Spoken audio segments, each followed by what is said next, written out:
Assalamualaikum warahmatullahi wabarakatuh. Perkenalkan, nama saya Adinsyah. Video ini saya buat untuk memenuhi ujian akhir semester mata kuliah Inovasi Pendidikan. Baiklah, di sini saya ingin menjelaskan materi mengenai inovasi pendidikan. Baiklah, untuk materi yang pertama yang ingin saya jelaskan yaitu pengertian inovasi pendidikan. Menurut Kamus Besar Bahasa Indonesia, inovasi adalah pemasukan atau pengenalan hal-hal baru, pembaharuan, penemuan baru yang berbeda dari yang sudah ada atau yang sudah dikenal sebelumnya. Jadi, inovasi pendidikan ialah suatu perubahan baru yang menuju ke arah perbaikan yang berbeda dari sebelumnya, yang dilakukan dengan sengaja maupun tidak disengaja, guna untuk memecahkan masalah pendidikan. Selanjutnya yang kedua adalah tujuan inovasi pendidikan. Tujuan inovasi pendidikan yang pertama ialah mengejar ketinggalan-ketinggalan yang dihasilkan oleh kemajuan-kemajuan ilmu dan teknologi. Tujuan inovasi yang kedua yaitu mengusahakan terselenggaranya pendidikan sekolah maupun luar sekolah bagi setiap warga negara. Dan tujuan yang ketiga yaitu tujuan jangka panjang yang hendak dicapai, yaitu terwujudnya manusia Indonesia yang seutuhnya. Selanjutnya materi yang ingin saya bahas yaitu masalah yang menuntut adanya inovasi pendidikan. Masalah yang pertama yaitu perkembangan ilmu pengetahuan dan teknologi. Yang kedua adalah laju eksplosif penduduk. Yang ketiga adanya melonjaknya aspirasi masyarakat untuk memperoleh pendidikan, lalu mutu pendidikan yang makin menurun. Selanjutnya, belum adanya alat organisasi yang efektif, dan yang terakhir adalah kurangnya relevansi antara program pendidikan dan kebutuhan masyarakat yang sedang membangun. Materi yang selanjutnya yaitu adalah faktor-faktor yang harus diperhatikan dalam inovasi pendidikan, yaitu ada 4. Yang pertama, guru, siswa, kurikulum atau sistem pendidikan, dan fasilitas. Yang pertama kita bahas yaitu guru. Guru sebagai ujung tombak dalam pelaksanaan pendidikan merupakan pihak yang sangat berpengaruh dalam proses belajar mengajar, di mana peran guru ialah sebagai transmitter ke fasilitator, pembimbing, dan konsultan. Lalu sumber pengetahuan menjadi kawan belajar. Faktor yang kedua yaitu adalah siswa. Siswa sebagai objek utama dalam pendidikan, terutama dalam proses belajar mengajar. Siswa memegang peranan yang sangat dominan dalam proses belajar mengajar.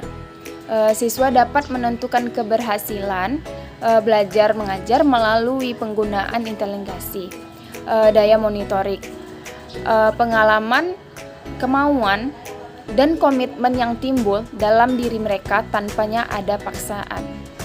Faktor yang selanjutnya ialah kurikulum atau sistem pendidikan.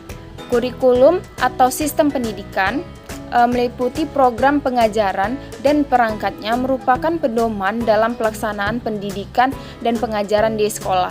Tanpa kurikulum dan tanpa mengikuti program-program yang ada di dalamnya, maka inovasi pendidikan tidak akan berjalan sesuai dengan tujuan inovasi itu sendiri.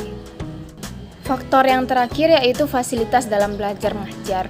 Fasilitas termasuk sarana dan prasarana pendidikan tidak bisa diabaikan khususnya dalam proses belajar mengajar.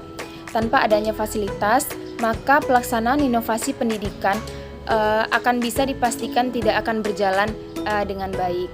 Baiklah, materi selanjutnya yaitu strategi inovasi pendidikan. Salah satu faktor yang ikut menentukan efektivitas pelaksanaan program perubahan sosial adalah ketepatan penggunaan strategi. Tetapi memilih strategi yang tepat bukanlah pekerjaan yang mudah. Sukar untuk memilih salah satu strategi tertentu guna mencapai tujuan atau target perubahan sosial tertentu, karena sebenarnya berbagai macam strategi itu terletak pada suatu kontinum dari tingkat yang paling lemah atau sedikit, tekanan paksaan dari luar ke arah yang paling banyak atau kuat dari luar. Biasanya sukar menentukan bahwa suatu strategi tertentu ada pendidikan, rujukan, fasilitas atau paksaan karena adanya kenyataan yang tidak ada batasan yang jelas untuk membeda-bedakan strategi tersebut. Misalnya strategi fasilitatif mungkin juga digunakan dalam strategi pendidikan atau mungkin juga digunakan dalam strategi bujukan. Namun dengan demikian, jika pelaksanaan program perubahan sosial memahami berbagai macam strategi, akan dapat memilih dan menentukan strategi mana yang akan diutamakan untuk mencapai suatu perubahan sosial tertentu. Walaupun sebenarnya ia akan mengkombinasikan berbagai macam strategi. Adapun 4 macam strategi perubahan dalam inovasi pendidikan. Yang pertama ialah strategi fasilitatif. Pelaksanaan program perubahan sosial dengan menggunakan strategi fasilitatif artinya untuk mencapai tujuan perubahan sosial yang ditentukan diutamakan menyediakan fasilitatif dengan maksud agar program perubahan sosial akan berjalan dengan mudah dan lancar. Selanjutnya yang kedua adalah strategi pendidikan. Perubahan sosial didefinisikan sebagai pendidikan atau pengajaran kembali. Pendidikan juga dipakai dalam strategi untuk mencapai tujuan perubahan sosial.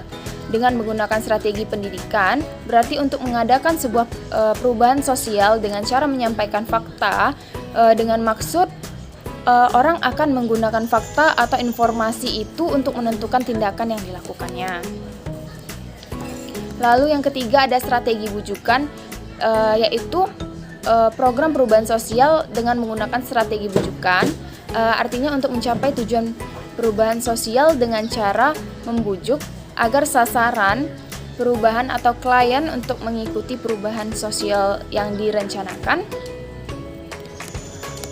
Dan yang terakhir ada strategi paksaan, yang mana pelaksanaan program perubahan sosial dengan menggunakan strategi paksaan artinya dengan cara memaksa klien atau sasaran perubahan sosial tersebut untuk mencapai tujuan perubahan.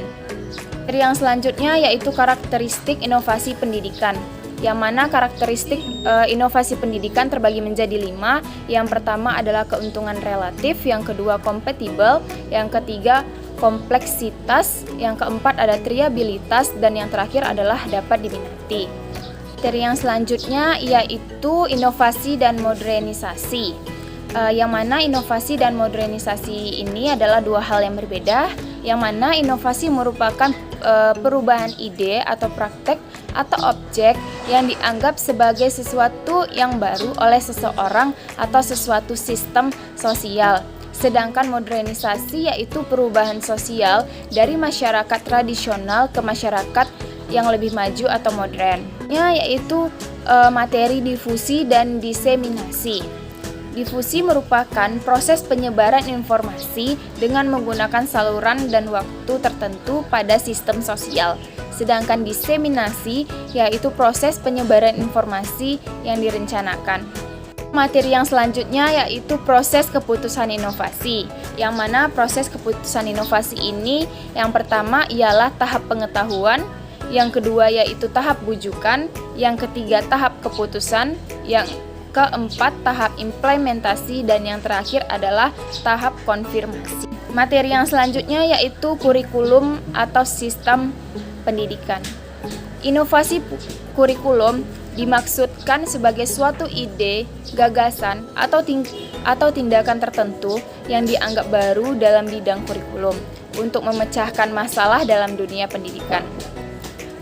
Adapun beberapa hasil inovasi kurikulum yaitu kurikulum berbasis kompetensi, kurikulum berbasis masyarakat, kurikulum berbasis keterpaduan, kurikulum tingkat satuan pendidikan, dan kurikulum K13.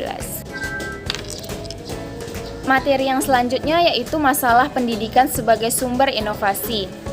Yang pertama relevansi pendidikan, yang kedua ada kualitas pendidikan, yang ketiga ada efektivitas dan efisiensi, dan yang terakhir adalah daya tampung yang terbatas. Selanjutnya ada pun hambatan-hambatan dalam inovasi pendidikan. Yang pertama ialah estimasi, yang kedua ada penolakan, yang ketiga adalah masalah finansial, yang keempat ada inovasi tidak berkembang, konflik dan motivasi, serta kurangnya hubungan sosial. Baiklah, Sekian materi yang dapat saya sampaikan. Lebih dan kurang saya mohon maaf. Assalamualaikum warahmatullahi wabarakatuh.